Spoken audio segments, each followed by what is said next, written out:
에서 사실 잘 모르세요. 그죠? 그래서 우리가 불교에서의 부처님 하면 누굴 일컫는다 그랬어요? 서가모니 부처님입니다.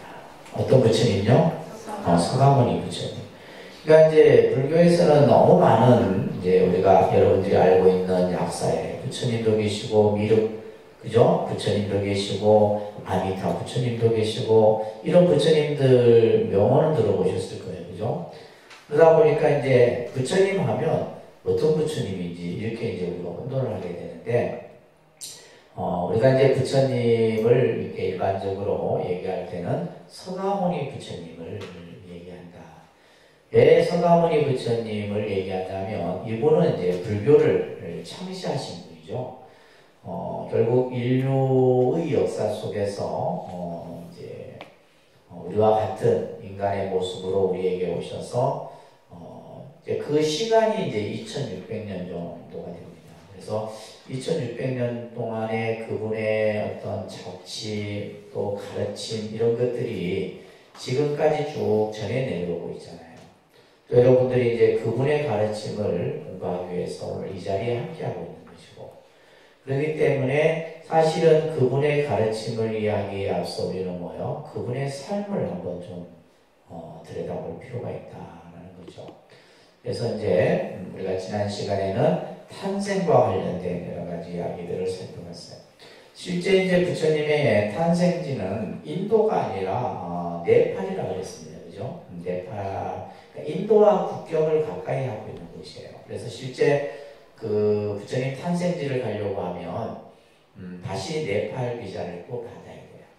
인도에 들어가서 다시 네팔 비자를 받아서 거리성은 그렇게 얼마 되지 않습니다. 그래서 이제 이 부처님의 탄생 연도를 보통 BC 624년 정도로 추정을 합니다.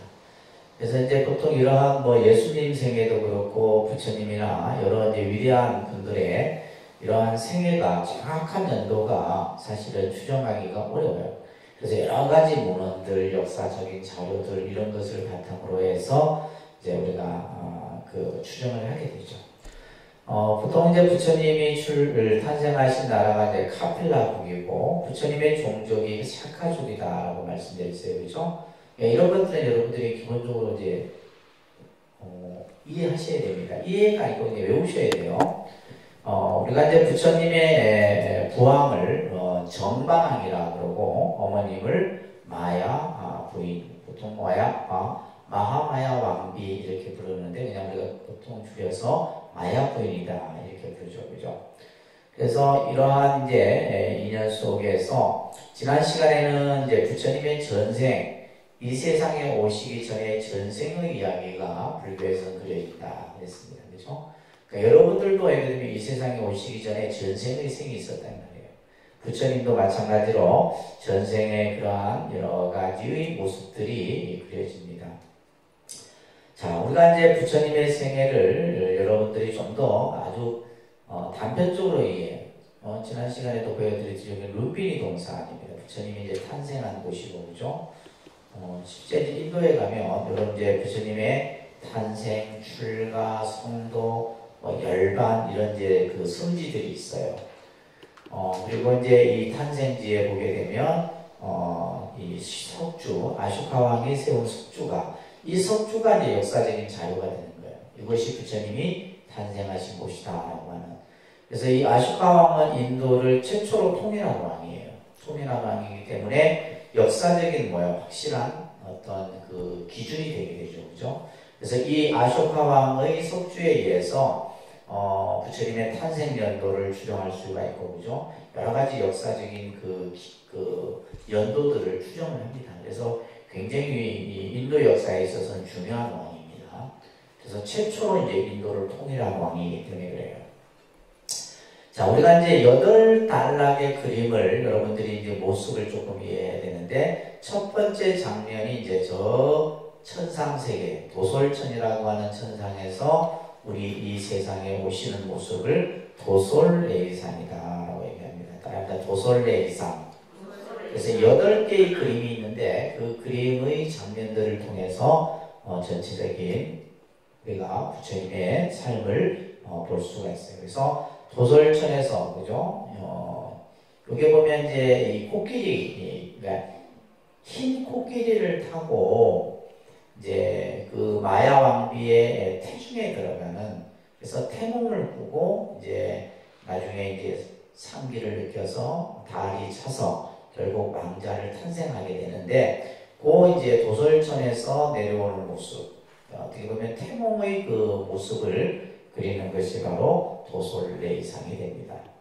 그래서 이제 탄생을 우리가 이제 비람강생상이라고 그래요. 여러분들 교재 보시게 되면 같이 나오죠, 그죠? 따라합니다. 비람강생상. 그래서 이건 외우셔야 돼요. 도솔레이상, 비람강생상, 이 정도는 외우셔야 됩니다. 뭐 외운다 해서 외워지는 게 아니고 자꾸 들어야죠, 그죠? 두 번째 장면이 뭐다? 비람강생상입니다. 비람강생상은 탄생의 모습을 이제 설명하고 있는 거예요. 그래서 우리가 이제 부처님이 이 세상에 오신 날, 4월 초파일, 우리가 이렇게 이제, 그래서 조금 나라마다 이 탄생 일이 조금 달라요. 다릅니다. 그러니까 일본 같은 경우는 예를 들면 우리는 음력으로 4월 8일 하지만은 일본 같은 경우는 양력으로 4월 8일 부처님 오신 날 하기도 하고 조금씩은 다릅니다.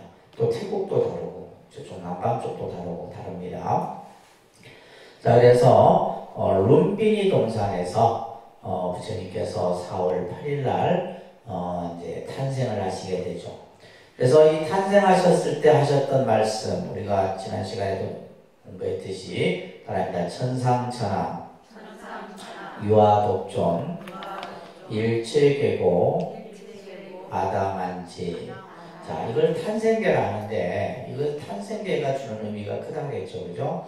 단순히 그냥 예를 들면 무슨 태어나자마자 동서남북 7걸음을 걸으면서 한 손을 하늘을 가리키고 한 손을 땅을 가리키고, 그러니까 이것은 어떻게 보면 이제 하나의 어떤 위대한 그 성자의 모습을 좀 극대화시켜 놓은 표현이고, 실제 이 탄생계가 주는 의미는 뭐예요? 불교라는 종교가 앞으로 어떠한 인류의 메시지를 전달해 주느냐라고 했을 때 바로 생명의 존엄성이죠. 그죠? 생명의 평등성, 생명의 존엄, 가치, 이런 것들. 그리고 이제 또 하나는 뭐냐면, 불교라는 종교는 뭐예요? 괴로움의 문제. 우리가 살아가면서 겪게 되는 괴로움의 문제를 해결하는데 근본 목적이 있다라는 거예요. 그래서 여러분들이 이제 불교 공부를 하면서 도대체 불교라는 종교는 어떤 가르침을 우리들에게 주느냐라고 했을 때 바로 이 괴로움의 문제입니다. 그죠? 우리가 살아가는데 사실 꼭 괴로움만 있는 것은 아니지만 근본적으로는 괴롭다 이 말이에요. 그래서 우리가 그런 말이 있잖아요. 가져도 괴롭고 없어도 괴롭고, 그죠? 있어도 괴롭고 없어도 괴로운 거예요. 그러니까 우리가 봤을 때는 있으면 안 괴로워야 되는데 있으면 괴롭다 이 말이에요. 그죠? 괴로움이 생깁니다. 저도 이 독림선언이 있음으로써 괴로워요. 또 없는 사람은 없으니까 더 괴롭고 있는 사람은 있어서 괴롭고. 그러니까 결국에는 뭐냐면 모든 게 다 우리들이 살아가는 삶이 괴로움이에요. 자식이 있으면 있어서 괴롭고 없으면 없어서 괴롭고, 그죠? 돈도 마찬가지고 명예도 마찬가지고 다 마찬가지고. 그래서 우리 중생의 삶을 불교라는 종교는 이 괴로움이라고 하는 고라고 하는 문제로부터 출발을 한다. 그래서 이 괴로움에서 또 어떻게 벗어나느냐. 그러니까 이것은 지금 어떤 상황이에요? 현실의 상황이죠. 그죠? 현실의 상황이에요. 그래서 불교는 지금 내가 처한 현실의 상황이 괴로움이기 때문에 이 괴로움으로부터 어떻게 하면 벗어나느냐. 이게 불교예요. 그런데 이제 서양 종교나 이런 종교는 뭐냐면 죽고 나서의 문제를 얘기하죠. 예를 들면 죽고 나서 천당을 간다든지, 그죠? 이런 얘기들만 한다는 거예요. 그래서 차원이 다른 거예요. 아시겠죠? 그 기준점 자체가 달라요. 그래서 불교라는 종교는 우리들이 살아가면서 겪는, 그래서 이 괴로움이 얼마 그 수적으로 표현하면 84,000이다. 이렇게 얘기를 하는 거예요. 그래서 84,000번뇌 이런 말 들어보셨죠? 108번뇌. 좀 더 이제 또 표현하면 84,000. 그러니까 84,000이라는 말은 뭐냐면 우리 중생이 살아가는 모든 현실 속에서 겪는 것들이 다 뭐다? 괴로움이다. 이 괴로움의 문제를 어떻게 하겠다. 부처님께서는 내가 그 괴로움을 다 모두 편안하게 해주겠다. 자, 이런 메시지를 우리는 이 탄생계를 통해서 배우게 되죠. 그죠? 그리고 나서 이제 이 태자가 십달타라고 하는, 우리가 그래서 이제 성도하시기, 부처님이 되시기 전까지는 이제 태자의 신분으로서 십달타 태자라고 이렇게 명명이 됩니다. 그런데 이제 일주일 만에 어머니가 돌아가셔요. 그리고 양모에 의해서 양육이 됩니다. 그러면서 이제 태자는 어릴 때부터 어떤 세상의 어떤 즐거움보다는 늘 이렇게 혼자서 사유하고 어떤 세상의 고통, 아픔에 대해서 어떻게 보면 좀 요즘 말로 얘기하면 좀 일찍 성숙해졌다라고 볼 수가 있는 거예요. 그러니까 그 영향이 이제 예를 들면 어머니의 죽음이라든지 성장하면서 어머니가 자기를 낳은 지 일주일 만에 죽었다라고 하는 것은 그 어린 태자에게는 엄청난 충격이거든요. 그러니까 그런 것들이 어떻게 보면 나중에 이제 출가를 하게 되는 그런 동기부여가 돼요. 그래서 이제 스님들 같은 경우도 이제 출가를 하게 됐을 때 대부분의 이제 그 출가의 유형 중에 큰 부분이 뭐냐면 내 주변에 누군가가 죽음을 경험했을 때 스님들이 이제 출가를 하는 경우들이 많아요. 그 죽음이라고 하는 것은 결국 무상한 거잖아요. 그죠? 그래서 이제 그런 경우들이 많습니다. 자, 그러면서 이제 이 아버지인 부왕은 태자의 출가를 하지 못하도록 그냥 온갖 막 그냥 즐거움을 이제 이렇게 삶을 살도록 해주는데 대표적인 것이 뭐냐면 삼시궁 생활을 한다 이런 내용이 나와요. 삼시궁. 그래서 이 삼시궁은 뭐냐면 계절에 따라서 태자가 성을 옮겨 다니면서 생활할 수 있도록, 그리고는 19살이 되던 해 이제 결혼을 시키죠. 성년의식인 야쇼쿠의식을 통해서 야쇼나라라는 공주를 비로 맞이해서 결혼을 하게 됩니다. 그렇지만 태자는 이러한 삶들이 결코 즐겁지가 않았던 거예요. 그러면서 이제 여러분들 교재에 보시게 되면 세 가지 자만에 대한 가르침이 나오는데 이것이 부처님이 되시고 나서 한참 후에 이제 제자들에게 했던 그런 설법 중에 나오는 내용입니다. 자, 한번 같이 소리내서 한번 눈으로 읽으면 여러분들 머릿속에 기억이 안 됩니다. 같이 소리내서 한번 읽어볼게요. 첫째 단락만 한번 같이 읽어보겠습니다. 참으로 깨달음을 얻지 못한 범부들은 자신도 늙고 늙음에서 벗어나지 못하면서 늙은 사람을 보면 싫어한다. 나도 역시 늙게 되고 또 늙음을 피할 수 없다. 늙게 되고 늙음에서 벗어날 수 없는 내가 늙은 사람을 보고 싫어한다는 것은 결코 옳은 일이 아니다. 이런 생각이 들자 나는 젊음에 대해 자만하는 마음을 모두 버리게 되었다.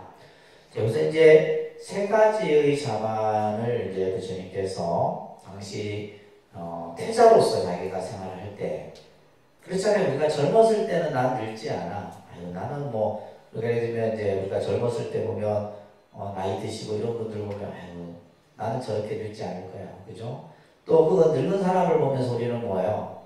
좀 뭔가 이렇게 좀 뭔가 아무래도 늙어가는 모습은 뭐예요? 이도 빠지고 허리도 굽고 살도 그죠?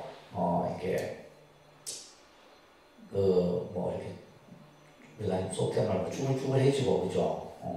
하여튼 보는 모습 자체가 이제 그런 모습으로, 그러니까 이제 그거에 대해서 이제 우리가 이 시다타 태자는 자신이 궁중에서 생활하면서 그런 늙은 사람을 보고 싫어하고 늙은 사람을 보면서 나는 결코 늙지 않을 것이다 라는 어떤 젊음에 대한 자만, 그리고 그 밑에 보시게 되면 또 병든 사람, 우리가 병든 사람을 보면서 나는 병들지 않을 거야, 나는 아프지 않을 거야, 그죠? 누구나 다 그런 생각을 갖는다 이 말이에요. 그런 자만을 내가 가지고 있었다. 또 우리가 죽는 사람을 보고 그죠? 우리는 죽는 사람을 꺼림칙해 하고 그죠? 결국 나도 또한 그와 같은 죽음을 맞이할 것인데, 이런 어떤 태자였을 때의 회상을 제자들에게 하는 거예요. 결국 이것은 우리가 세상을 살아가면서 모든 사람들이 가지고 있던 세 가지 자만이 아닌가 이런 이제 설법입니다. 그래서 늙음에 대한 그죠? 젊음에 대한 자만, 그 다음에 건강에 대한 자만, 그 다음에 뭐요? 나는 죽지 않을 것이다라는 그런 자만. 자, 이런 이제 설법들이 그려지게 돼요. 그러면서 이제 태자는 점점 이제 이 출가에 대한 생각들을 가지게 되는데, 자, 이 사문유관상이라고 하는 이 사문은 동서남북 네 문을 얘기해요. 그래서 태자가 어느 날 이제 부왕에게 청을 합니다. 부왕이시여, 제가 백성들이 사는 모습을 한번 보고 싶습니다. 바깥에 한번 나가고 싶어요. 궁중에서는 뭐요? 늘 화려한 것만 보잖아요. 그래서 백성들은 도대체 어떻게 사는지 그 세상 사는 모습을 보고 싶다. 이때 이제 이 부왕이 신하들에게 어떤 명을 내리냐면 태자가 가는 길목에 절대 나쁜 모습을 보이지 않도록 명을 내려요. 그러니까 좋은 것만 보이도록 이렇게 한 거예요. 예를 들면 병든 자가 나타나서 보여서도 안 되고, 예를 들면 상여 행렬이 보여서도 안 되고, 그죠? 또 그 다음에 뭐요? 늙은 사람도 보여서도 안 되고, 이제 그렇게 명을 내려요. 그런데 실제 이제 태자가 동서남북 4대 문을 나가게 되는데, 저 제일 처음에 이제 동문을 나갔어요. 동쪽 문을 나갔는데, 태자의 눈에 아주 허리가 꾸부정하고 그냥 백발이 성성한 노인을 보게 돼요. 태자는 처음 본 거예요. 그런 모습을. 그런 흉측한 노인의 모습을 처음 본 거예요. 그래서 옆에 있던 시종 시종에게 묻습니다. 사람이 누구나 나이가 들면 저렇게 되느냐 물어요.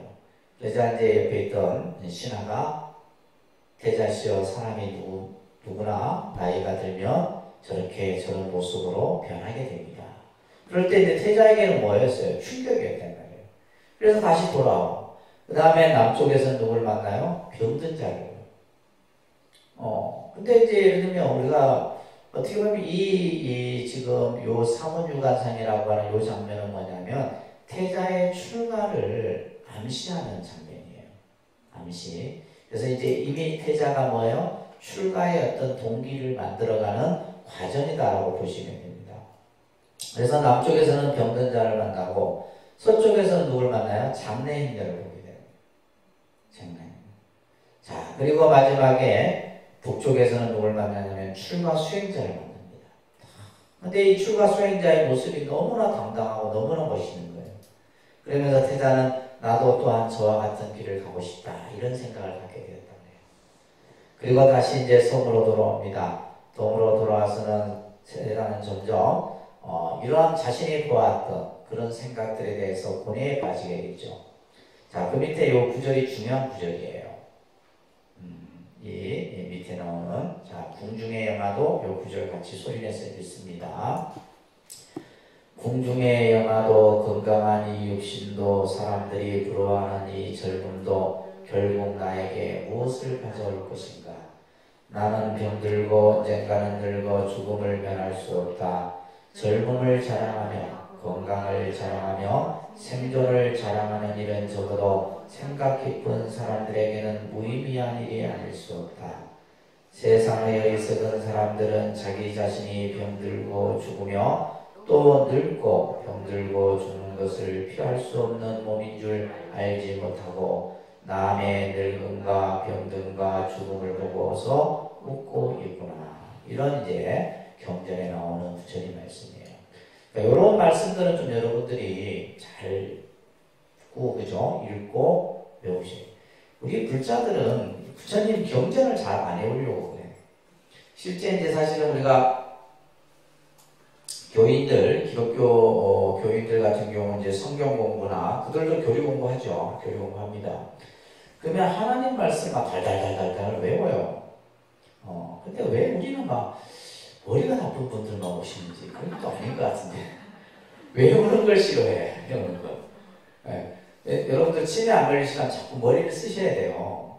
머리를 멍청하게 되면 나중에 좀 있으면 치매 온다는 거예요. 머리를 자꾸 뭔가 이렇게 좋은 쪽으로 쓰고, 그래서 우리가 보통 뭐 사경을 한다든지 경을 잃는다든지 이런 분들이 보면 치매가 많아요. 자꾸 머리를 쓰셔야 됩니다. 그러니까 우리가 자꾸 이제 세월이 갈수록 뭐냐면 머리 쓰는 걸 싫어해. 그렇죠? 여러분들 우리가 우리 머리를 가장 나쁘게 하는 것이 휴대폰이에요. 휴대폰이 있으니까 안 외워져. 난 이제 외우는 전화번호 하나도 없어요. 예전에는 휴대폰 나오기 전에 우리 전화번호 다 어떻게 했어요? 다 외웠죠. 다 외워갖고 전화를 했단 말이에요. 근데 휴대폰이 나오는 순간부터 뭐냐면 외우지를 못해요. 그러니까 외우는 이유가 그만큼 뭐냐면 지능이 점점 퇴화되어 간다는 거예요. 안 그러려면 어떻게 해야 된다? 자꾸 그러니까 머리를 막 스트레스 받게끔 쓰지 말고 경을 읽는다든지 또 사경을 한다든지 이런 쪽으로 자꾸 하셔야 돼요. 자꾸 읽으셔야 됩니다. 아셨죠? 그래서 여러분들 보면 교인들 같은 경우 뭐 자기들 이제 성경 얘기할 때 보면 다 외우잖아요. 줄줄줄 나온다는 거예요. 근데 우리는 뭐 나오는 게 없어. 뭐 수리밖에 없고 아재밖에 없어요. 그러면 안 됩니다. 자, 우리 지금 부처님 말씀처럼 그죠? 이것을 우리가 불교에서 가지고 있는 가장 근본 우리 중생의 괴로움의 문제예요. 어떤 문제예요? 늙고 병들고 죽는 겁니다. 그것을 우리가 노병사라고 해요. 늙고 병들고 죽는. 그래서 이제 이 괴로움의 문제 중에 가장 근본 괴로움이 바로 우리는 생로병사라고 합니다. 그러니까 생로병사. 그죠? 이런 말 들어보셨죠? 이 생로병사는 누구도 거스릴 수가 없어. 어느 누구도 이것은 피할 수가 없는 거예요. 그냥 가는 거예요. 이대로 가요. 그러니까 어떻게 보면 우리가 이제 쉽게 얘기해서 태어나서 그죠? 우리가 이제 유아기부터 시작해서 쭉 이렇게 성장을 해 가잖아요. 여러분들은 지금 어느 시기에 와 있어요? 이제 중년기. 그 다음에는 뭐예요? 노년기 접어들겠죠. 그죠? 요즘에는 이제 하여튼 이제 노년기도 좀 이제 많이 좀 이게 기간이 좀 많이 이제 증가가 되는데 결국 이 과정이라고 하는 것은 결국 뭘 우리는 겪게 되는 거예요? 늙고 병드는 요 과정을 겪게 돼요. 근데 요즘에는 이제 뭐 또 이 병고 같은 경우도 보면 뭐 20대, 30대 이거는 뭐 세월하고 관계도 없는 것 같아요. 그죠? 결국 우리가 마지막에 또 고통이 바로 뭐예요? 죽음에 대한 고통이에요. 그래서 이제 불교는 이 생로병사라고 하는 이것이 이제 가장 근본적인 괴로움의 본질로 보는 겁니다. 그러니까 예를 들면 여러분들이 뭐 그냥 살아가면서 뭐 어떤 감정적인 괴로움 또 어떤 인간관계 속에서의 느끼는 괴로움 이건 괴로움도 아니에요. 그런 것들은 뭐예요? 시간이 지나가면 다 해결되는 거예요. 근데 결국 이거에 우리가 걸리게 되면 이거는 벗어날 수가 없는 거예요. 무슨 말인지 아시겠죠? 그 시간이 결코 길지 않는다 이 말이에요. 저는 문득 요즘에 가끔씩 내가 앞으로 몇 년을 더 살 수 있을까? 몇 년을 내가 더 이렇게 활동할 수 있을까? 이런 생각을 하게 되면 얼마 없어요. 그 시간이. 우리가 예를 들면 뭐 주리장창 뭐 내가 이러고 살 것 같아요. 천만의 말씀이잖아요. 없는 거예요. 그러니까 하루하루가 얼마나 우리가 소중한 시간이냐. 그래서 이 생로병사에 대한 이 문제가 우리가 불교가 풀어야 될 가장 근본 문제예요. 자, 그러면서 태자는 이제 결혼 생활이 10년이 지나갈 무렵에 아들이 탄생을 합니다. 이 아들이 라울라예요. 라울라라는 말은 장애라는 뜻인데 신하가 태자에게 와서 왕자님 어린 태자에게 와서 왕자가 탄생했습니다 라고 이렇게 이제 보고를 하자 시다르타 태자가 무심결에 오 라울라요. 그러니까 이 뜻은 뭐냐면 장애라는 뜻이에요. 내가 지금 뭔가 출가를 하려고 하는데 뭐가 생긴 거예요? 내 출가의 발목을 잡는 아들이 탄생한 거예요. 그래서 그 이름이 뭐다? 라울라라는 이제 그 아들을 얻게 됩니다. 자, 그런데 이제 한편으로는 이 왕자가 탄생함으로 인해서 태자는 사실 어떻게 보면 출가의 어떤 뜻을 더 굳히게 돼요. 그래서 이제 요즘 말로 하면 100일 돌잔치 하는 날에 이제 이 왕자인 라울라가 이제 라울라를 위해서 궁중에 축하연이 벌려져요. 이 날을 이제 태자가 출가의 날로 정합니다. 근데 실제 이제 경전에 보게 되면 이런 장면이 나와요. 이제 축하연이 끝나고 모든 사람들이 잠들어. 이제 그날 저녁에 이제 이 태자는 출가를 하려고 합니다. 출가를 하기에 앞서서 어디를 찾아가냐면 자기의 부인이 야쇼다라와 어린 왕자가 잠들어 있는 모습을 마지막 보는 장면이 나와요. 그래서 어떤 한편으로는 어린 아들까지 있는데 정말 막 인정도 없다 막 이런 사람들도 있는데 이제 부처님의 이 생애를 객관적으로 보는 분들 입장에서 이제 이 태자가 잠들어 있는 자신의 그 비와 왕자를 보면서 이런 얘기를 합니다. 내가 출가를 하는 것은 나 혼자 편안하고 나 혼자 어떤 이롭기 위해서 출가하는 것이 아니라 모든 괴로움에 고통받는 중생들을 위해서 출가하는 것이다. 내가 나중에 부처가 되면 반드시 돌아와서 가르침을 주겠다. 이런 이제 얘기를 하는 장면이 경전에서 그려져요. 그리고 나서 이제 드디어 성문을 넘어서게 되는데 그 성문을 넘어서 출가하는 장면을 유성출가상이라고 해요. 그러니까 유성출가상.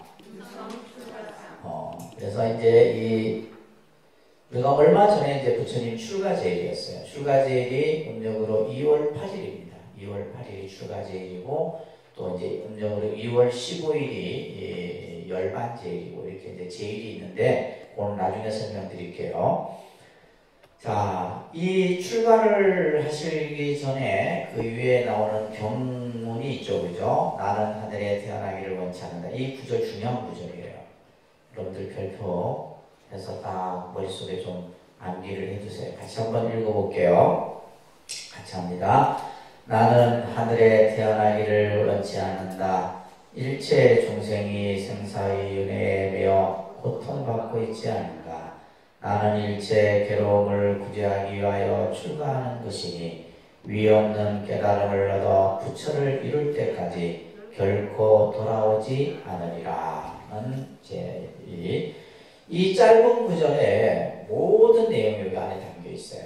모든 엄청난 많은 내용들이 이 경전 구절 안에 담겨 있습니다. 자, 첫 번째 나는 하늘에 태어나기를 원치 않는다라는 이 말씀을 하고 계시죠, 그죠? 자, 이 당시에 부처님이 생존했던 당시는 인도는 이미 엄청난 많은 종교가 있었던 시대입니다. 종교, 사상, 철학, 굉장히 많은 다양한 왜냐하면 인도라는 나라는 브라만이라고 하는 신을 숭배하는 그 민족이에요. 그래서 부처님이 탄생하기 전부터 그죠? 인도는 이 신을 브라만 범천이라고 해요. 범천. 하늘의 신이라고 해요. 하늘의 신. 그러니까 우리가 예를 들면 서양 종교에서 그들이 믿는 하나님하고는 다릅니다. 그러니까 인도인들이 믿는 신은 무슨 신? 브라만, 범천신이에요. 지금도 인도는 힌두교라는 종교가 거의 90%가 인도는 힌두교입니다. 근데 그 힌두교에는 여러 가지 신들이 있어요. 뭐 시바신, 비슈누신 이런 신들이 있는데 그 신의 가장 핵심이 되는 신이 바로 브라만 범천신이에요. 그래서 이 신을 그래서 우리가 인도를 신들의 천국이다 그래요. 신을 숭배하는 그 모양이 굉장히 각기 다양합니다. 그런데 이들에게 있어서 가장 중요한 그 목적이 뭐냐 하면 생천에서 생천. 생천이라는 건 뭐예요? 하늘에 태어나는 것이에요. 하늘에 태어나는 것이 대부분의 이 신을 중심으로 한 종교의 목적이었던 거예요. 근데 불교는 뭐예요? 부처님은 나는 하늘에 태어나기를 원치 않는다. 여기에서 지금 이제 우리가 불교라는 종교와 기독교가 가지고 있는 종교적 개념이 다른 거예요. 우리는 뭐 하늘에 태어나는 게 아닙니다. 무슨 천상에 천당에 가고 뭐 천상세계에 가는 게 이게 목적이 아니에요. 그래서 이 지금 경문에서 나는 하늘에 태어나기를 원치 않는다. 일체 중생이 생사의 윤회에 매여 고통받고 있지 않을까. 지금 중생의 지금 현실을 말하는 중생들이 지금 고통에 허덕이지 않느냐 이 말이에요. 이것을 생사윤회라는 말을 합니다. 그러니까 생사윤회. 생사윤회는 뭐야? 나고 죽고 나고 죽고를 거듭 반복하고 있는 거예요.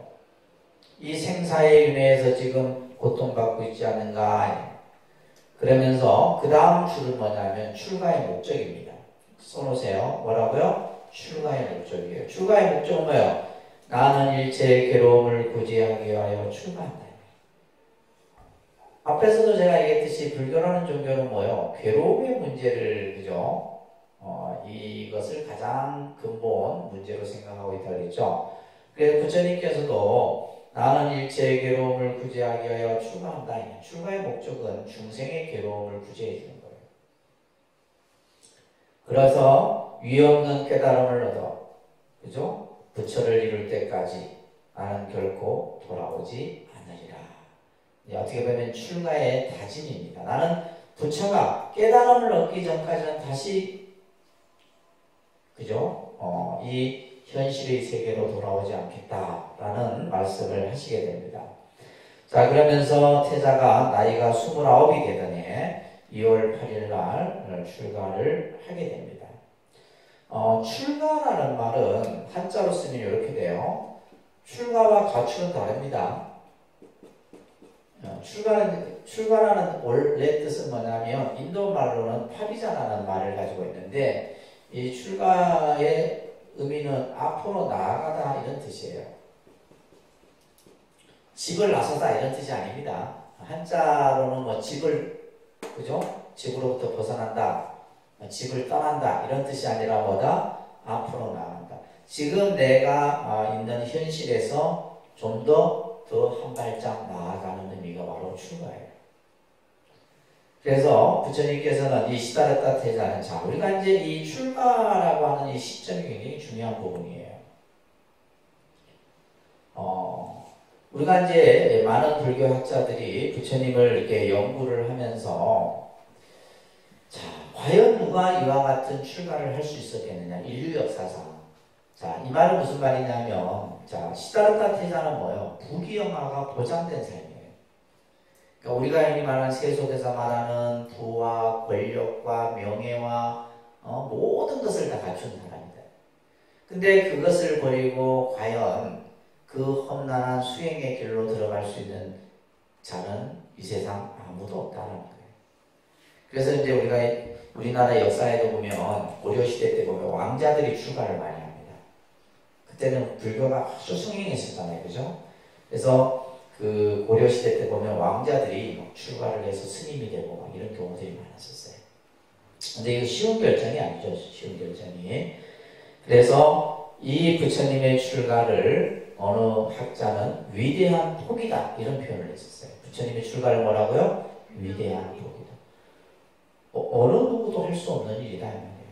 그래서 우리가 이제 부처님의 출가의 의미를 다시 한번 우리가 생각을 하게 되는 겁니다. 그래서 모든 속박과 얽매임으로부터 자유롭게 된 것을 출가라고 해요. 출가라는 것을 통해서, 그죠? 속박과, 그죠? 그 다음에 어떤 집착으로부터 벗어나는 것. 그래서 이제 우리가 출가라고 하는 것은 대자유의 길을 향해 떠나는 것을 출가라고 해요. 그래서 우리 이제 스님들 같은 경우도 이제 출가라는 어떤 그 동기를 기점으로 해서, 그죠? 또 수행을 하고, 그리고 정식 승려가 돼서 또 스님으로서의 생활을 하게 되는데, 자, 여기서 보시게 되면 교재에도 나와 있듯이, 시다르타 태자는 출가를 한, 성을 벗어난 후에 제일 먼저 하게 되는 것이 뭐냐? 화려한 왕궁의 옷을 벗어요. 그리고 길거리에 있던 거린의 옷을 바꿔 입습니다. 그리고 나서는 뭐예요? 이제 길렀던 머리를 잘라요. 그래서 우리가 이제 그것을 요즘 이제 우리 한국 불교도 이런 출가를 설명할 때 삭발염이라고 하는 용어가 있어요. 따라합니다. 삭발염이. 삭발은 뭐냐면 머리를 자르는 거죠. 그래서 이제 출가를 하게 되면 보통 이제 요즘 뭐 통도사나 해인사 같은 경우는 일주일 정도는 머리를 안 깎입니다. 일주일 정도 한번 더 생각해 보라는 거예요. 그리고 나서 정말 출가했듯이 확고하면 그 다음에 이제 머리를 깎여요. 머리를 깎이고 옷을 이제 수행자복으로 바뀌어 일주일 동안은 그냥 그대로 입게 돼요. 그러면서 뭐 이렇게 일도 안 시켜요. 아니 그냥 세워둡니다. 그 시간이 막 정말 막 일주일에 막 7년처럼 느껴지죠. 당사자에게는. 그래서 내가 출가를 할 것인지 말 것인지 엄청난 이렇게 고뇌를 하게 되는데, 이제 머리를 깎는 그것을 이제 삭발이라고 하는데, 보통 이제 이 불교에서는 우리가 이제 이 머리카락 있죠, 그죠? 스님들 같은 경우는 보통 한 달에 2번, 3번, 요즘에는 뭐 그게 정해진 건 없어요. 그냥 막 언제든지 편하게 막 깎고 이러는데, 그 머리카락을 불교에서는 스님들은 뭐라 하냐면 무명초라고 해요. 여러분들 머리카락 있죠? 머리카락을 무명초라고 해요. 무명초라고 하는 것은 다시 말해서 번뇌의 풀이다 이런 얘기예요. 그래서 우리가 이제 출가를 하면서 머리를 자르는 것은 바로 뭐냐면 내가 속세에서 가졌던 모든 그런 마음들을 싹 잘라버려요. 그래서 사실은 이제 출가할 때 이 삭발식을 하고 이럴 때 이제 굉장히 이제 뭐랄까 출가하는 입장에서는 정말 마음이 그죠. 그럴 거 아니에요, 그죠. 그래서 이제 자신이 길렀던 그 머리를 싹 잘라내요. 그리고 나서 이제 이 옷을 이제 수행자복으로 한복을 갈아입게 됩니다. 이제 이런 것들이 어떻게 보면 부처님께서 처음 출가하셨던 그 모습을 그대로 지금 2000년이 지난 지금도 스님들이 그대로 하고 있는 거죠. 하고 있습니다. 그리고 이제 스님들 같은 경우는 이 삭발과 관련해서 여러 가지 이제 에피소드들이 많은데 제가 이제 통도사 했을 때는 이 삭발 날이 있었어요. 삭발하는 그때 당시는 뭐냐 막 내가 깎고 싶다 깎고 있는 게 아니라 한 달에 딱 2번. 보름과 금음은 딱 2번. 삭발날은 스님들이 이제 공양이 특별식인 거예요. 특별식. 그래서 이 삭발 목요일날 나오는 이제 밥이 이제 찹쌀. 그래서 이 삭발 목요일날은 항상 찹쌀 이렇게 여러 가지 이제 막 공유 해고 평상시는 쌀밥인데. 이날만은 이제 찰밥이라고. 근데 이게 이유가 있더라고요. 그러니까 왜 그러냐니까, 그러니까 머리를 이렇게 깎으면 기가 빠져요. 기가 빠진대.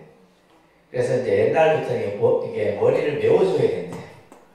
그래서 이제 찹쌀을 이렇게 찹쌀밥을 해서 먹고 또 나물.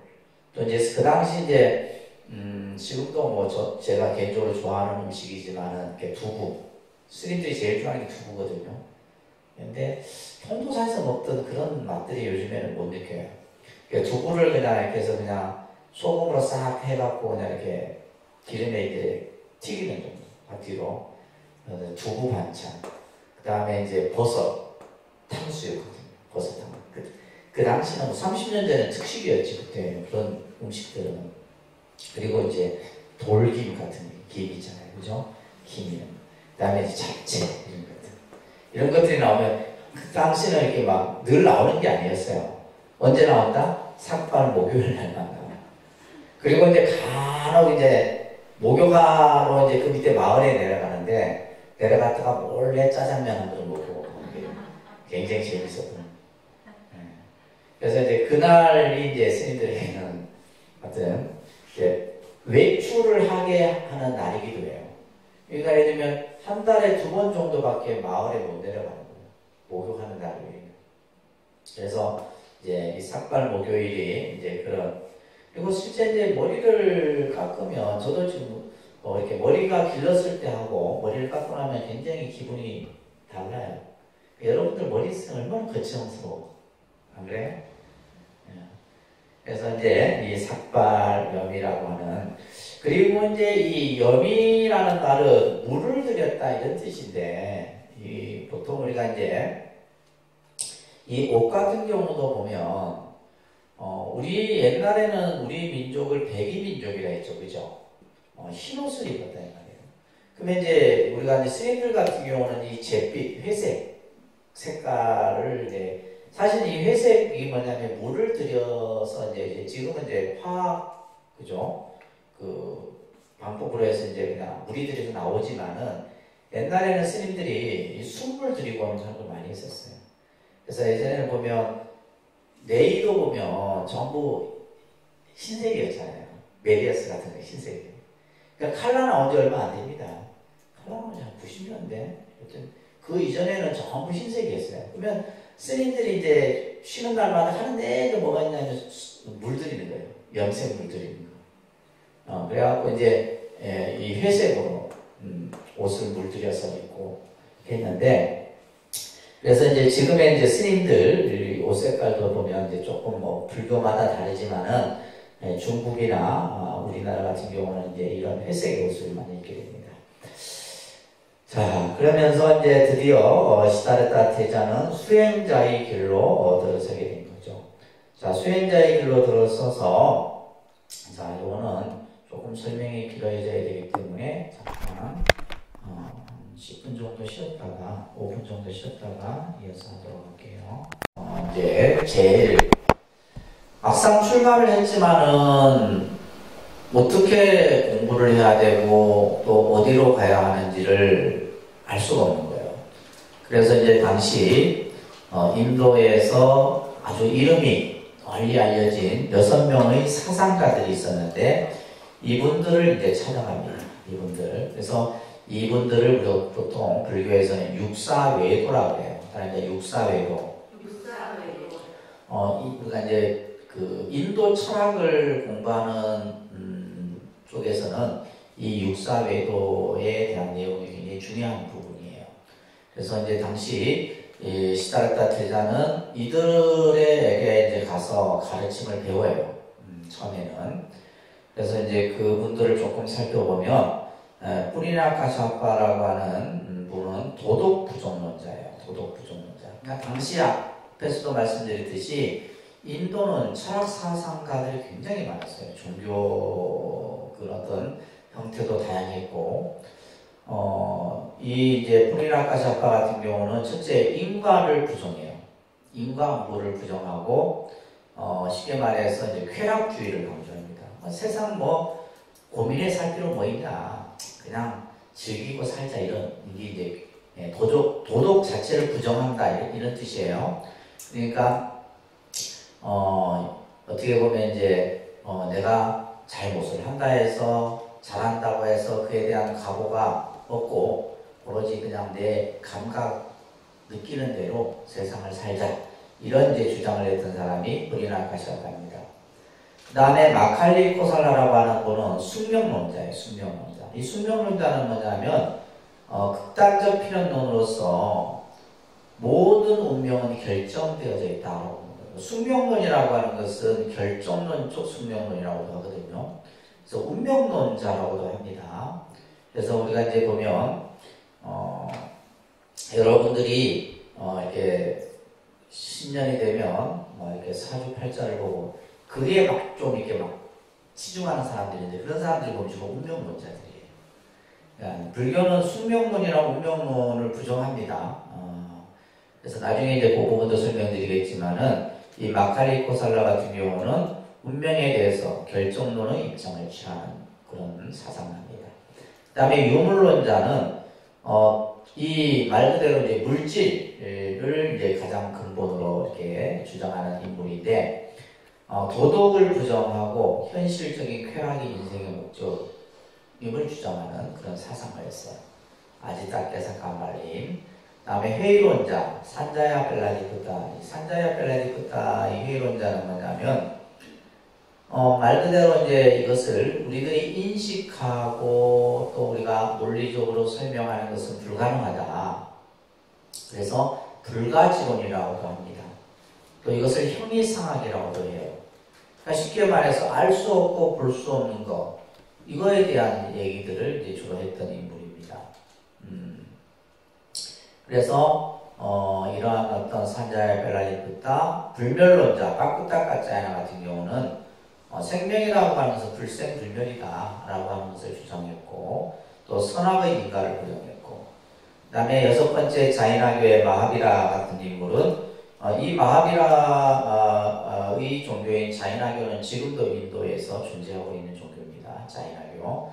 그래서 특히 출가주의 종교 형태로서 흰옷을 입고 이제 있는 이런 어떤 종교 집단이기도 합니다. 그래서 이제 부처님 이 시다르타 태자는 이 육사 외도의 가르침을 받고 나서 결국 뭐냐면 이들의 가르침은 교재도 나와 있듯이 뭐다 생사를 벗어나는 길이 아니다. 예를 들면 뭐 세상을 즐기고 인과를 부정하고 그죠? 운명론을 얘기하고. 근데 부처님은 이것을 위해서 출가한 것이 아니었잖아요. 그래서 이제 이들을 떠나서 혼자서 수행의 길로 들어갑니다. 자, 그럴 때 이제 여러분들 교재도 나와 있듯이 당시 이 인도는 16개의 나라가 있었는데 그 중에서도 이제 큰 나라 중에 하나가 마가다국이라는 나라예요. 여러분들 꼭 기억해야 됩니다. 마가다국의 당시 군주가 누구였냐면 빈비사라 왕이라는 왕이었어요. 빈비사라 왕. 이 빈비사라 왕과의 인연이 나중에 불교가 크게 아주 활성화되는 계기가 됩니다. 이 시다르타 태자가 이 육사 외도의 곁을 떠나서 산속에서 수행을 하고 있던 즈음에 왕이 이 빈비사라 왕이 신하를 데리고 길을 가던 중에 숲속에 앉아있는 태자를 발견해요. 그래서 이 태자가 앉아있는 그 모습이 보통의 수행자하고는 달라서 이 빈비사라 왕이 와서 직접 이제 수행하고 있는 시다르타 태자에게 대화를 하는 그런 장면이 경전에서 나와요. 보니까 누구예요? 카필라국의 왕자로서 출가했던 시다르타 태자인 거죠.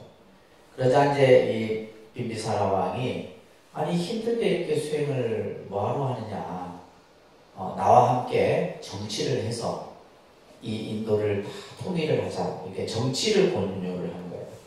다시 이제 내가 함께 우리가 손을 잡으면 이 인도를 아주 잘 다스릴 수 있을 것이다, 이렇게 하면서 이제 권유를 했을 때 이 시다르타 태자는 나는 왕위를 버리고 이 길을 나선 것은 중생들의 고통과 아픔을 제도하기 위해서 지금 수행의 길로 나선 것입니다. 아주 뜻이 완고한 거예요. 이때 이제 빈비사라 왕이 시다르타 태자에게 뭐라 얘기하냐면 나중에 태자가 깨달음을 얻어 부처님이 되신다면 저를 제도해 주십시오, 이렇게 얘기해요. 그리고 나서 헤어집니다. 헤어지고 나서 나중에 이제 부처님이 되시고 나서 빈비사라 왕을 또 만나게 되죠. 그리고 나서 이제 절을 지어드리는데 그 절이 바로 뭐냐면 중림정사라는 절이에요. 이 중림정사라는 최초의 절을 짓게 됩니다. 그리고 나서 이제 이 태자는 다시 이제 수행의 길로 들어서게 되는데 설산수도상이라고 하는 장면이 나오죠, 그죠? 설산수도상이라고 하는. 그래서 이 설산수도상은 시다르타 태자가 이제 실질적인 이제 수행의 길로 들어선 것을 나타내는 모습입니다. 경전 한번 같이 읽어볼게요. 어디를 찾아가 보아도 내가 의지에 배울 스승이 없구나. 이제는 내 자신이 스승이 될 수밖에 없다. 그렇다 나 혼자 힘으로 깨달아야 한다. 번뇌를 끊을 수도처를 구하고자 할진대 이곳이 적합하다. 내 이제 여기서 번뇌를 끊으리라. 그래서 이제 이 시다르타 태자가 정말 자기가 온 몸을 다 던져서 수행할 장소를 찾게 되는데 그것이 이제 니련사나라고 하는 그 니련사나 강변에 있던 보리수입니다. 보리수 아래에서 수행을 하게 돼요. 그러니까 우리가 설살이라는 게 뭐 눈밭에서 고행한 게 아닙니다. 그런 의미가 아니고 그만큼 뭐예요? 혹독한 어느 누구도 하기 힘든 고행을 표현하는 것이 바로 설산이라는 뜻이에요. 자, 그 다음부터 이제 그때부터 태자는 수행을 하기 위해서 엄청난 이제 고행을 하시게 됩니다. 자, 우리가 보통 이제 이 불교에서 수행이라는 말이 있죠. 그죠? 수행. 이 수행이라는 말이 있는데, 그래서 가장 우리가 이제 불교 용어 중에서 아주 보편적으로 많이 쓰여지는 용어예요. 그래서 모든 게 다 수행이죠. 불교에서는 모든 걸 다 이렇게. 그래서 우리가 몸과 마음을 닦는 것을 수행이라 얘기하는데, 이 수행을 우리가 하기 위해서 첫 번째가 뭐냐면, 육체적으로 이 단련을 하는 거죠. 육체적 단련. 그래서 육체적 단련을 통해서 뭘 이제 이루기 위한 거냐면 육체를 뭐 하는 거예요? 조복시키는 거예요. 조복이라는 말은 내 몸을 그죠? 다스리는 거예요. 쉽게 얘기해서 이거예요. 절을 처음 하는 분들이 108배, 1080배, 뭐 3000배 여러분들 뭐 3000배 안 하면 그죠? 내일부터 절에 안 오실 것 같아요. 그죠? 3000배. 왜냐하면 3000배 하는 순간 내가 몸이 힘들다는 생각이 드는 거예요. 근데 우리가 예를 들면 이 수행이라고 하는 것은 육체를 먼저 뭐 해야 돼요? 단련을 시켜요. 내 몸을 육체를 강화시켜야 된다는 거예요. 강화시키고 난 다음에는 뭘 했냐면 육체를 조복해야 된다. 다시 말해서 다스리는 거죠.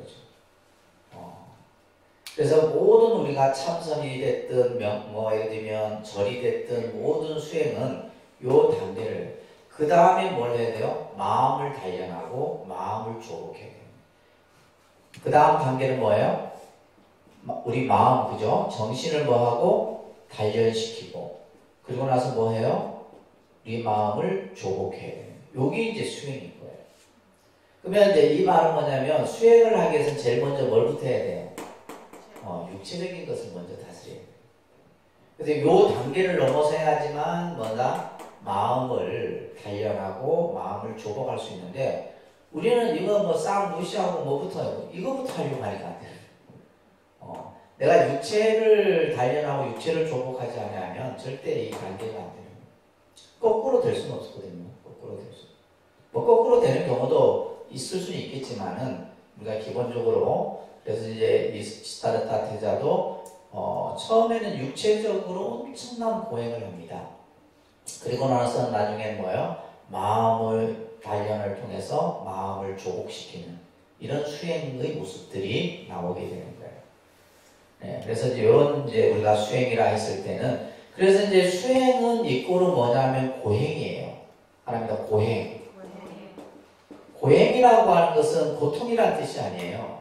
이 고자는 괴로울 고자인데 다시 말해서 뭐예요? 인고의 그 시간들이 필요하다는 거예요. 그냥 하루아침에 탁 이루어지는 게 아니라 실제 우리가 서가모니 부처님께서 6년 고행을 통해서 깨달음을 얻었냐 했을 때 아니다라는 거예요. 이미 뭐예요? 과거 이전부터 닦아왔기 때문에 6년이라는 것은 그냥 상징적인 것이지 예를 들면 그 이전에 이미 뭐예요? 엄청난 수행의 이러한 고행을 통해서 지금 6년의 시간 속에 깨달음을 완성하시게 됩니다. 이런 것을 우리가 여러분들이 잘 이해를 하셔야 되는 겁니다. 그래서 태자는 육신의 조복을 바꾸자. 육신의 조복이라는 것은 바로 이런 얘기인 거예요. 그죠? 우리가 수행이라는 것은 첫째 육신, 내 이 몸뚱아리부터 조복해야 돼요. 그리고 나면 이제 마음을 조복하는 단계가 이루어진다. 그리고 나서 이제 6년의 수행 경리를 하게 되는데 그 당시에 이제 장면을 경전에서 이렇게 표현하고 있습니다. 밑에 같이 따라 읽을게요.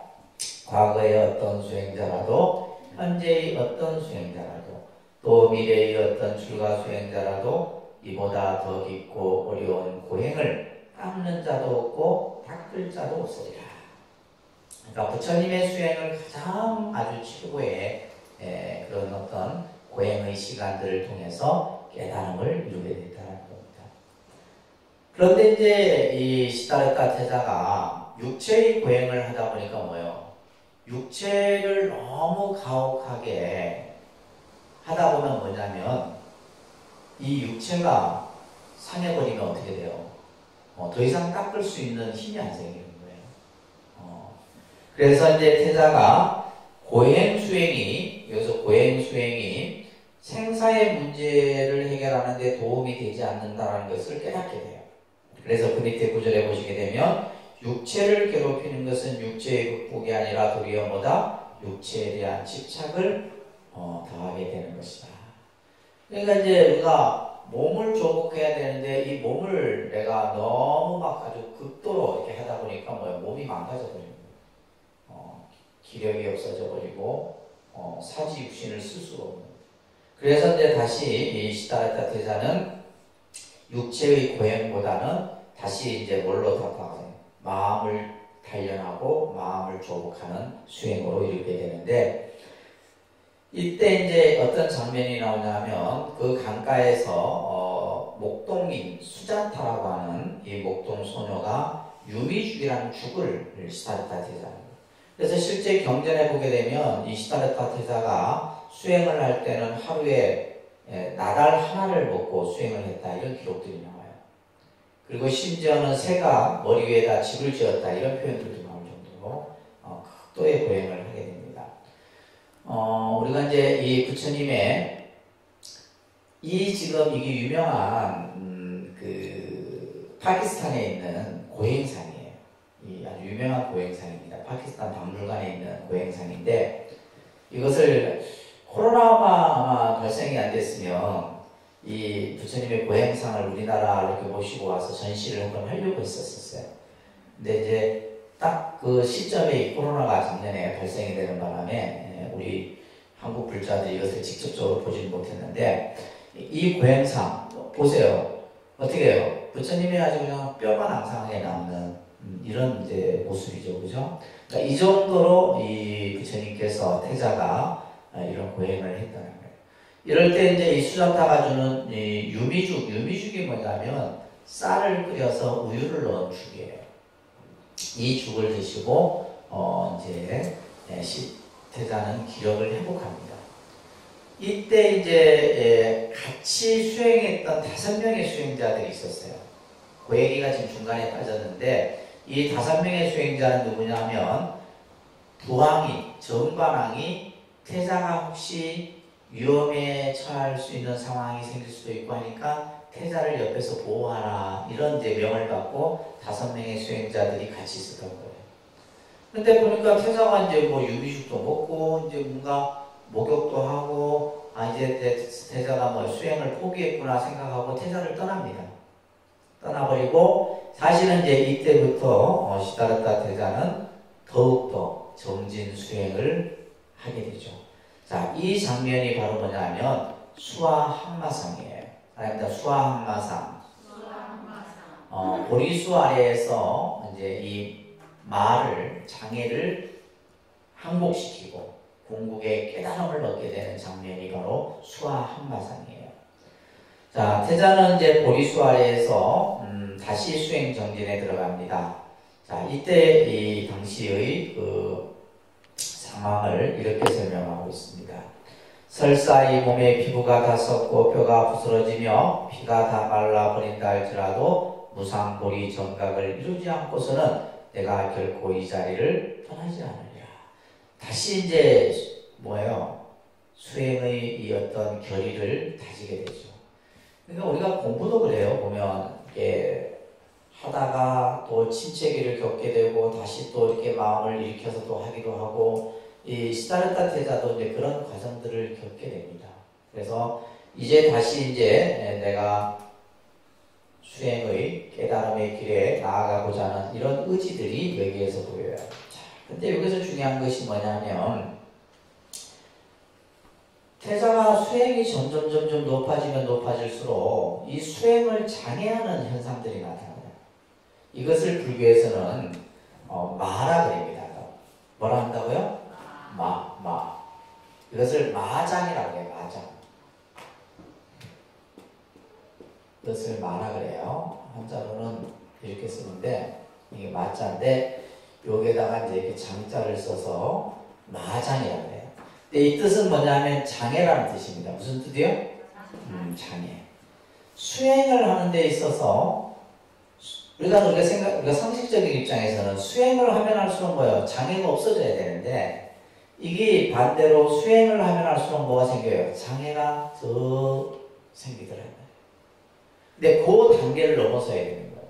그 단계를 넘어서야 되는데 예를 들면 이제 여러분들 같은 경우 내가 이제 기도를 한다거나 절을 한다거나 수행을 하는데 하다 보면 몸이 아프고 그래요. 몸이 아프고 그걸 중간에 포기해버려요. 근데 사실 그걸 극복해야 되는데 대부분 사람들이 그 단계를 못 넘어서는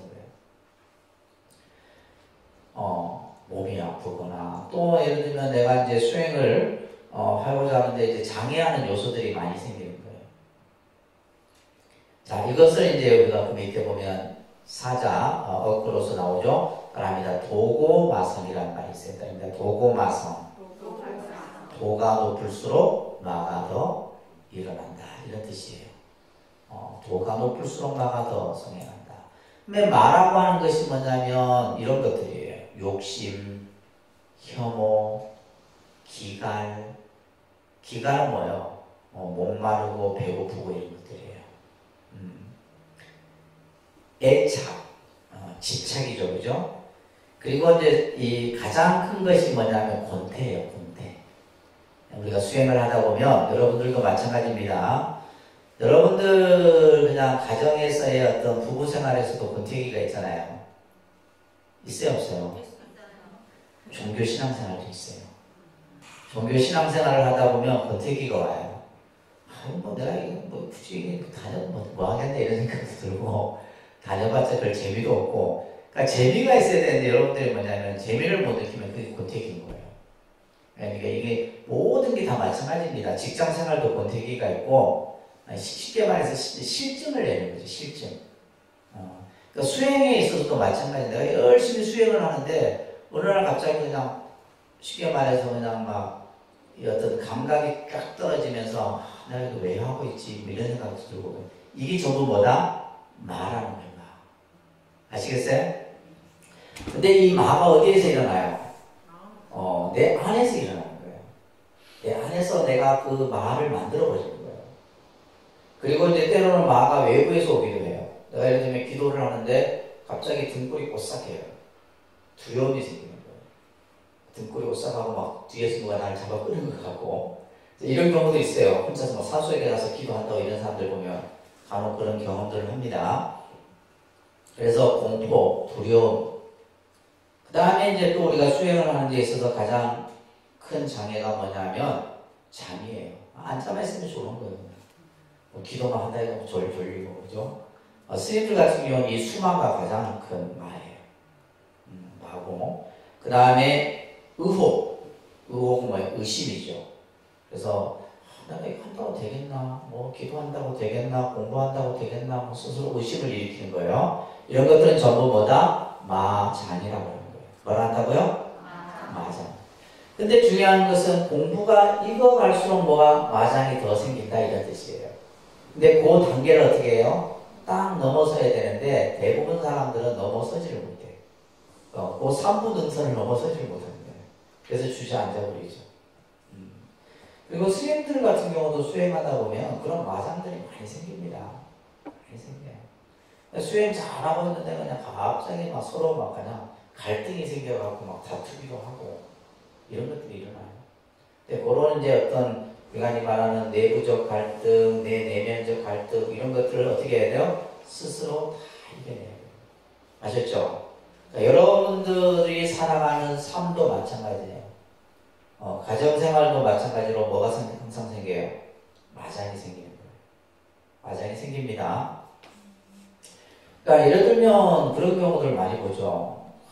열심히 그냥 막 이렇게 이제 부부가 열심히 일하고 이제 겨우 이제 집도 장만하고 이제 살만하니까 뭐가 생겨요? 그죠? 근데 그때쯤 되면 딱 누군가 한 사람이 또 아픈 거예요.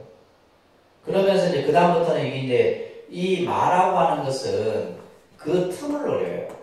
우리들이 살아가는 데 틈을 노립니다. 딱 틈을 이게 삐죽고 들어오면 마치 뭐가 같냐면 그 암세포와 똑같은 거야. 이게 한번 틈을 노려서 들어와서 퍼지기 시작하면, 그래서 우리가 어느 가정에 한번 우환이 생기면 그 우환이 뭐요? 막 그냥 막 무슨 그냥 퍼지듯이 확 퍼져버려요. 그런 상황이. 그래서 종잡을 수 없는 상황이 되어버려요. 이런 경우들이 많습니다. 그러니까 이것은 꼭 어떤 수행만. 그래서 우리가 이제 속담에도 뭐가 있어요? 호사다마라는 말 있잖아요. 좋은 일이 있으면 반드시 뭐가 있다? 안 좋은 일이 있다. 그러니까 좋은 일이 생긴다고 좋아할 게 아닙니다. 무슨 말인지 아셨어요? 네. 좋은 일이 생기면 더 마음을 내가 경계를 해야 돼. 사실 경계를 해야 되는데 우리는 좋은 일이 생기면 마음이 풀어져 버린다. 마음이 풀어지니까 그 틈을 뭐가 노려요? 이 마장이 노려요. 이게 삐죽고 들어와갖고 그냥, 그래서 이제 남 잘 되는 꼴을 못 봐. 근데 중요한 거는 여러분들 조상들이 여러분들 해를 끼치는 건 없습니다. 간혹 보면 조상, 생각을 해요. 상식적으로 조상이 왜 여러분 후손들을 해를 끼치는 건 아니에요. 그 조상이 해를 끼치는 게 아니고 조상이 아닌 다른 무엇인가가 나에게 영향을 주는 거예요. 내 조상이 내를 끼칠 리는 없다는 말이에요. 자, 아무튼 그 수행과 이 장애, 마와 관련된 부분은 정말 우리가 이건 가볍게 넘겨서 될 일은 아니에요. 그래서 우리가 항상 살면서 늘 뭐와 생각하고 살아야 돼요. 돌다리 또 그죠? 두드려가면서 살 수 있는 이런 마음을 가지는 거예요. 자, 태자는 이렇듯이 스스로 내면으로부터 일어나는 망상과 번뇌와 또 여러 가지 장애들을 하나 이겨냅니다. 이겨내면서 드디어 이제 모든 번뇌가 다 이제 조복을 시켜요. 그러면서 선정에 들어가는데 초선, 2선, 3선, 4선 이러면서 이제 이 부처님이 이 시다르타 대자가 깨달음을 얻는 그 순간의 장면들을 이렇게 설명을 하는 거예요. 그래서 사선정에 들고 또 선정 속에서 천안통, 순명통, 삼명육통을 성취하게 돼요. 그리고 나서 마음속에 일제 모든 번뇌가 사라지는 새벽이에요. 새벽에 별이 반짝이는 순간에 시다르타 태자는 대오 견성을 하게 돼요. 그때서야 이제 뭐가 되는 거예요? 부처님이 되는 거예요. 부처님이. 진리를 깨달은 거죠. 그죠? 그래서 이 우주의 이치를 환하게 깨달으신 그 다음 때는 뭐냐면 이제 고타마 붓다가 되시는 거예요. 부처님이 되시는 겁니다. 자, 이날이 태자가 35세가 되던 12월 8일입니다. 이날을 우리는 성도제일이라 부르는 거예요. 무슨 제일이요? 성도제일. 그러니까 불교는 사실 어떻게 보면 부처님이 탄생하신 의미보다도 부처님이 깨달음을 이루신 이 성도제일이 갖는 의미가 더 큰 거예요. 자, 그 위에 보시게 되면, 자, 부처님이 깨달음을 얻고 나서 이런 말씀을 하십니다. 같이 한번 따라서 할게요. 이제 어둠은 영영 사라졌도다. 어둠의 그름도 모두 사라졌다. 이제 다시 생사의 길을 따르지 않으리. 이것을 고뇌의 최후라 선언하노라. 자설경에 나오는 얘기인데, 어둠이 사라졌다는 말은 모든 우주의 진리를 환하게 깨쳤다는 얘기예요. 이 어둠을 이제 불교에서는 무명이라고 합니다. 그러니까 무명. 나중에 이제 이 무명에 대한 공부들을 이제 우리가 많이 이제 해야 되는데, 이 무명이라고 하는 것은 캄캄한 어둠의 상태를 얘기해요. 자, 예를 들면 이 시다르타 태자는 왜 인간은 태어나면 늙고 병들고 죽어야만 하느냐. 자, 그 원인이 도대체 뭐냐? 뭐 때문에 중생들이 생사에 고통받고 있느냐예요. 근데 그것을 알지 못한 상태가 바로 뭐예요? 무명이에요. 근데 그것을 이미 부처님께서 뭐예요? 다 알아버리신 거예요. 다 깨치신 거예요. 그래서 여기서 이제 어둠은 영영 사라졌도다. 어둠의 그름도 모두 사라졌다. 이런 말씀을 하신 겁니다. 그래서 부처님께서는 인류의 스승 바로 서가모니 부처님이 되시는 날이 바로 이제 12월 8일이 된 거예요. 자, 부처님이 깨달음을 얻고 나서 49일 동안 선정해 들고 자신이 깨달은 이치를 하나하나 또 살피십니다. 자, 그런데 이제 중요한 것은 부처님이 깨달으신 그 진리가 너무 높고 높아. 깊고 깊어. 그래서 내가 과연 이것을, 이 법을 중생들에게 설해 준들 그들이 과연 믿을 것인가? 또 그들이 과연 알 수 있을 것인가에 대한 생각이 드는 거예요. 아, 중생들은 이것을 알지 못할 것이다. 그냥 나 혼자 그냥 알고 말아야지. 이런 생각을 하게 돼요. 이럴 때 여러분들 교재에 나와 있듯이 범천이라는 신이 등장을 해요. 자, 여기 보시면 지금 이 부다가야라고 하는 곳에 지금 이제 저희 조계종에서 이 부다가야 근처에다가 분황사라는 절을 짓고 있어요. 분황사.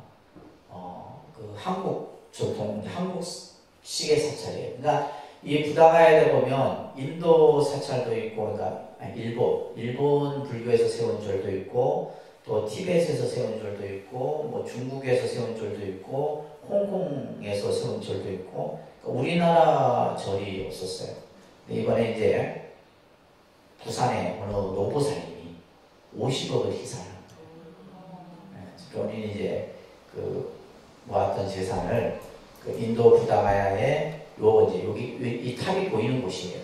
지금 이제 공사를 하고 있습니다. 그래서 내년쯤에는 이제 거의 완공될 거예요. 완공되고 하면 아마 우리 한국 불자들이 가서 여기에서 머무를 수도 있고, 이제 또 실제로 이 마하보디 대탑이 이 탑이 대단한 엄청나게 큽니다. 이게 원래 흙 속에 묻혀 있었던 거예요.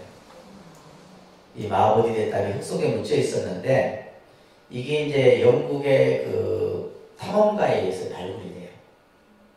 그러니까 우리 지금 앙코르와트도 마찬가지죠, 그죠? 이 앙코르와트도 이 정글에 묻혀있던 것을 지금 발굴해내서 조금씩 지금 이제 여러분들이 앙코르와트 사원 가면 볼 수 있는 그 정도 이제 보고 있는 건데, 이 마하보디 대탑도 거의 파손되지 않고, 왜냐하면 인도의 유적들이 보면 이슬람 교도들에 의해서 다 거의 없어져요. 이 다행히 흙 속에 묻혀있는 바람에 그대로 온전하게 보존할 수 있어요. 그래서 이곳에 이제 아까 얘기했듯이 불황사라고 하는 이제 인도 사찰을, 인도의 우리 한국식 사찰을 이제 세우는 불사를 이렇게 하고 있다는. 그래서 이제 아마 나중에 이제 코로나 끝나고 많은 세계 각국의 사람들이 이 부다가야 이 성지에, 특히 12월 8일 그 앞쯤에는 어마어마한 사람들이 이렇게 모입니다. 실제 우리나라 이제 한국 사찰의 불자들도 많이 가기도 하고, 그래서 부처님 성도하신 날 그 자리에서 기도하고 수행하고 이런 분들이 굉장히 많습니다. 자, 그래서 이제 이 시다르타 대자가 자신의 그 깨달음을 이제 설하지 않으려고 하던 중에 이제 바로 범천이 등장을 하게 되는 장면이 나오는데, 이 범천이라는 신, 아까 범천 얘기했었죠, 그죠?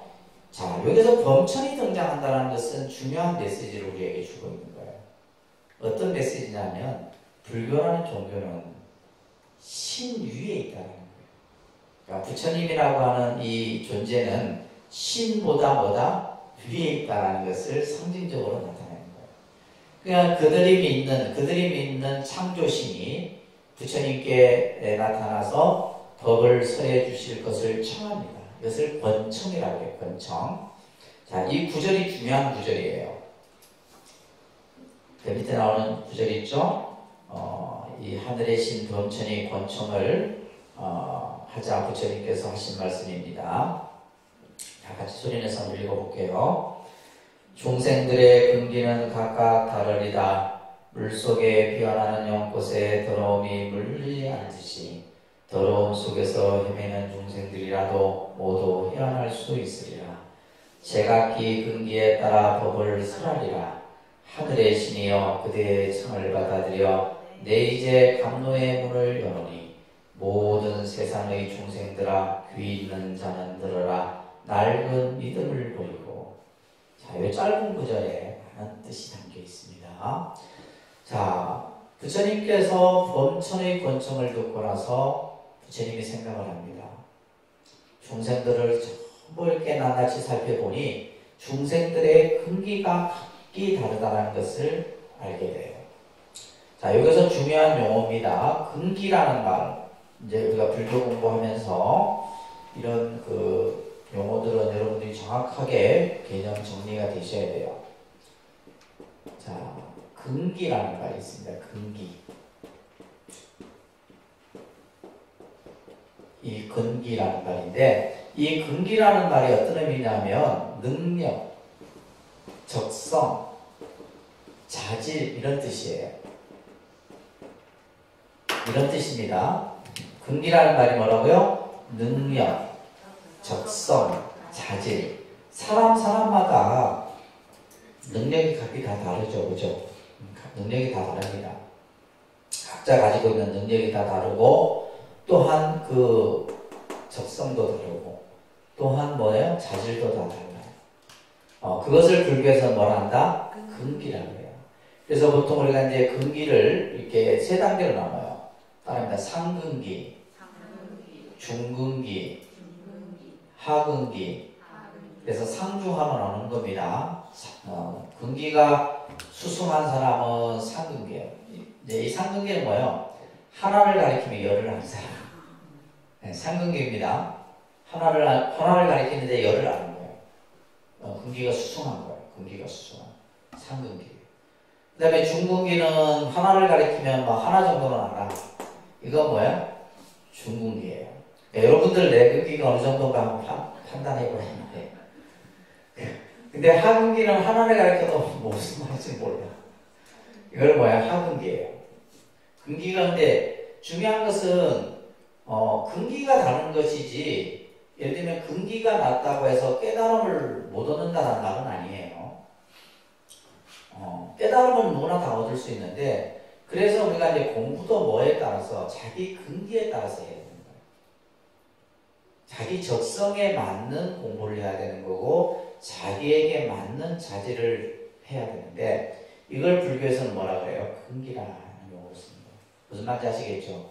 그러니까 우리가 불교에도 보면 참선하는 사람은 참선하고 연구를 하는 사람은 연구를 하고 경을 보는 사람은 경을 보고, 이건 전부 뭐냐? 근기에 따라서 다 달라져요. 무슨 말인지 아시겠죠? 그래서 자기에게 맞는 수행이 있다는 말이에요. 근데 우리 불자들은 보면 자기 근기를 살피지 않고 남 따라가는 거예요. 남이 3000배 한다고 3000배 해. 그 다음부터 절 안 합니다. 3000배로 그 사람은 인생에 절은 두 번 다시 없어. 왜냐하면 그 3000배를 해본 사람은 3000배를 했기 때문에 할 수 있지만, 처음 하는 사람이 어떻게 3000배를 하겠냐 이 말이에요. 자기에게 근기에 맞는 걸 해야 되지. 근데 우리 불자들은 보면 괜히 남 따라가서 하다가 보면 중간에 그만두는 거예요. 그래서 이제 지금 부처님 말씀처럼 중생들의 근기가 각각 다르다. 근기가 달라요. 마치 물속에 피어나는 연꽃에 더러움이 물들지 않듯이, 그죠? 연꽃은 더러움에 물들지 않는 꽃이에요. 항상 깨끗해. 그러니까 오타각세, 더러움 속에서 헤매는 중생들이라도 다 그 더러움에서 벗어날 수 있다는 말이에요. 그러면서 제각기 근기에 따라 법을 설하리라. 근기에 따라 법을 설한다라는 말, 요 잘 표시해 두세요. 밑줄 쫙 보면. 근기에 따라 법을 설한다. 이것을 불교에서는 대기설법이라고 합니다. 무슨 설법?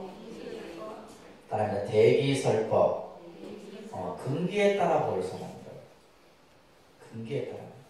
똑같은 말씀을 가지고, 부처님 말씀을 가지고 유치부에게도 설할 수도 있고, 초등학생에게도 설할 수도 있고, 중고등학생에게도 설할 수 있고, 대학생 그 이외의 단계까지도 법을 설할 수 있는 거예요. 근데 예를 들면 이제 듣는 대상이, 그래서 이제 우리가 예를 들면 이제 요즘 그 학생들 같은 경우 뭐 영어든 수학이든 뭐예요?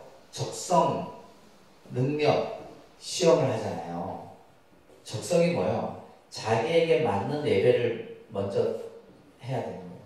그래서 우리 독립불교대학도 사실은 테스트를 하고 받아야 되는데 지금 여기에도 보면 근기가 각각 달라. 근기가 다르니까 내가 제 말을 이해하는 사람도 있고 쉽다고 생각하는 사람도 있고 어렵다고 생각하는 다 다른 거예요. 그렇잖아요. 그죠? 그러니까 요즘 이제 우리가 보는 학생들 같은 경우 그 적성 레벨에 따라서 그 반을 따로 이렇게 해갖고 잘하는 애들은 잘하는 대로 끌고 가고 못하는 애들은 뭐요? 좀 더 노력해서 잘하도록 만들고 이런 식으로 만들고. 그러니까 그 용어가 바로 불교에서 무슨 말이다? 근기라는 거예요. 그래서 근기에 따라서 법을 설하는 거예요. 그렇기 때문에 부처님의 말씀이 방대한 거예요. 똑같은 말을 가지고도 이렇게도 설하고 저렇게도 설하고 다양하게 설하는 거예요. 알아듣기 쉽도록. 그래서 불교가 어려운 게 아닙니다. 어려운 게 아니고 여러분들이 내 근기에 맞는 법을 듣지 못했기 때문이에요.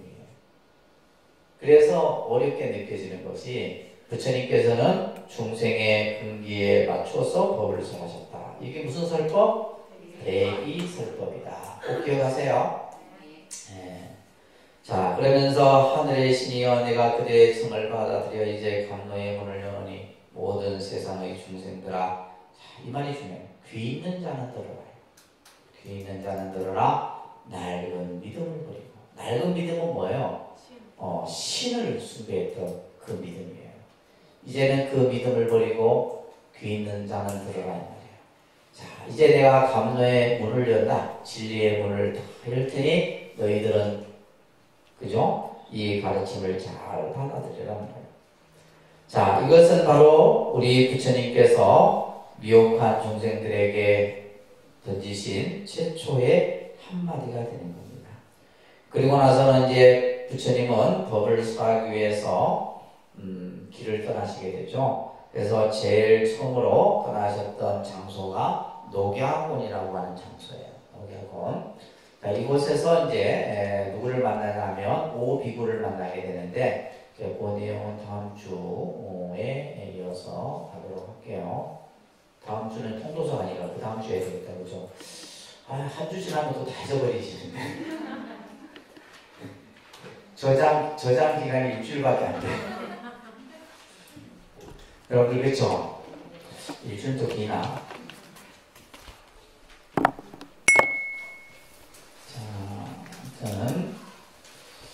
자, 김둘자, 김정호, 노경석, 노현정, 서성희, 양영, 오주아, 마누랭, 조영수, 이미자, 이성미,